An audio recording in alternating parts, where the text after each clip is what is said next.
Hi everyone. Well, welcome back to the channel again.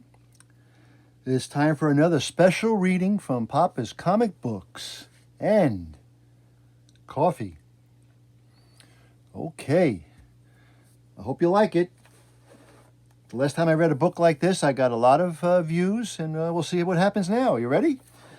It is Little Golden Books, Disney's Goof Troop, Great Egg-Spectations. All right. This book was from 1992, Western Publishing Company Incorporated, Racine, Wisconsin, adapted by Janet Gilbert, illustrated by Don Williams, and painted by Jim Story and H.R. Russell. Let's get right into it. It's not fair, Max grumbled. He was standing on the shore of Fossil Lake, where he had just freed the wild duck that had been his pet. His father said he had to let the duck go. Poor Max. His father never liked the pets he brought home. Just then, Max noticed something large and pink and purple. It's a giant egg. But where's the mama, he said to himself. Max looked around for a large bird, one that could be the egg's mother. There wasn't a bird in sight, so he decided to take the egg home. It needs me, Max declared, happily lifting the big egg. When Max got home, his dad was busy cooking supper. That you, son? Goofy called. Hi, Dad, Max said quickly as he hurried through the kitchen. He struggled up to his room with the egg. I won't tell Dad about the egg yet, thought Max, but wait until I show PJ.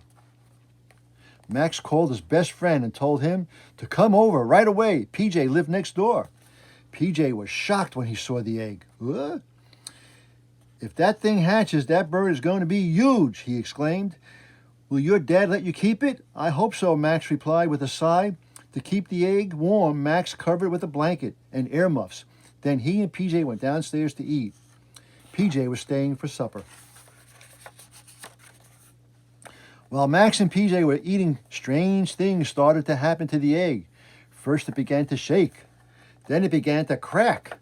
Finally, a scaly green-headed head poked out. Grunk! The creature cried. Bit by bit, it began to break out of its shell. When Max and PJ went back upstairs, they couldn't believe their eyes. It looks like a baby dinosaur, PJ sputtered. Max was so happy he had a new pet. Grunk, the dinosaur gurgled. PJ gulped. I'm out of here, he said, dashing for the door. Good luck, Maxie. Max patted the baby dinosaur. I bet you would like a bath, he said gently. Let's sneak you into the bathroom before Dad comes up. Gee, I wonder what I should name you, said Max, as his new pet splashed the tub. I bet you're a boy dinosaur. Just then the baby dinosaur dunked his head in the water and started blowing bubbles. I got it. I'll call you Bubbles, said Max. Now, if only I could figure out a way to tell Dad about you. Late that night, Bubbles left Max sleeping in his room to go exploring. Soon he poked his green head into Goofy's room. Goofy was snoring so loudly that the windows were rattling. Bubbles crept closer to the bed to see what was making the noise. To Bubbles, Goofy just looked like Max. When he saw Goofy, he gave him a big friendly lick. Goofy slowly opened his sleepy eyes. A monster, Goofy screamed. Seeing Bubbles, he leapt out of his bed in terror. As he jumped, the lamp fell on the floor with a crash. Arp, arp! Bubbles whimpered, scared by the noisy commotion. The noise woke Max up. He rushed to Goofy's room to see what was going on. Stay back, son, Goofy warned. Don't hurt him, Dad, Max cried. He's my pet. Your what? Yelled Goofy. Max quickly told his father the whole story about Bubbles. Then he begged to keep him. But he's some kind of dinosaur, son, said Goofy. He belongs in a museum or in a zoo. I'll take good care of him, Max replied. I promise. Finally, Goofy gave in. Aw, shucks. You can keep him as long as he stays out of trouble, he said, and doesn't get too big. Max beamed. No problem, he said happily. I mean, how big can he get? And in no time at all, Bubbles grew very big. He loved food, especially marshmallows. Finally, Goofy had had enough. He's eaten 1,000 bags of marshmallows, 400 cabbages, 10 houseplants, and a remote control, Goofy said with a groan. Sorry, son, but we just can't keep him anymore. It's not fair to keep Bubbles cooped up in a house like this anyway. Max knew his dad was right. Okay, he said sadly, I'll take him back to Fossil Lake tomorrow. Late that night, while Max and Goofy were sleeping, Bubbles woke up and wandered outside. He was hungry. He found a tasty shrub in PJ's front yard. Munch, munch, munch. Bubbles chewed so loudly that Pete woke up. Pete was PJ's dad. Who's out there? Pete shouted from the bedroom window. Max and Goofy heard the noise too. They ran outside and saw Pete chasing Bubbles with a broom. PJ was up and chasing his father. Max was scared. Dad, we gotta save Bubbles, he cried.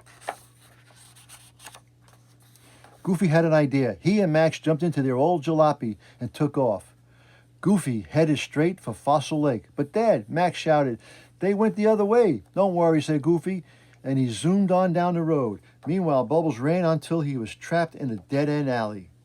Gotcha, Pete growled, you miserable monster. Don't hurt him, PJ begged. He's just a baby. Suddenly they heard a terrifying roar behind them. Uh-oh, uh-oh, uh-oh. It was a dinosaur as big as a house, with Goofy and Max on top. Bubbles, meet your mama, said Max. With a grin, the giant dinosaur lowered her head and nuzzled Bubbles to the cheek. Where did you find her? Asked PJ. I figured if there was an egg at the lake, there had to be a mama somewhere, Goofy said proudly. Pete looked dazed. 2 dinosaurs in one night were too much for him. I better get Dad home, said PJ, as he led Pete away. Later, Max and Goofy watched as the 2 dinosaurs swam off into the lake together. Max, you took good care of Bubbles, said Goofy. I'm proud of you. It's time we get you a real pet. Great, said Max. How about a boa constrictor? Maybe a tarantula. A tarantula, Goofy choked. Now, just a gosh darn minute, son. All right. This is by Golden Books, New York, Western Publishing Company, Incorporated, Racine, Wisconsin. Children's Television Workshop, Sesame Street Puppets, Jim Henson, Walt Disney Company, Warner Brothers, and all that other stuff. The Little Golden Books. I hope you enjoyed that quick reading. That was Disney's Goof Troop, Great Egg-Spectations, The Little Golden Book. Once again, I hope you enjoyed it. Don't forget, hit that subscribe button down below. Give me a like if you please. Tell me what you thought about it. Leave a comment. And as I always say, That was easy. Until next time, Papa is out.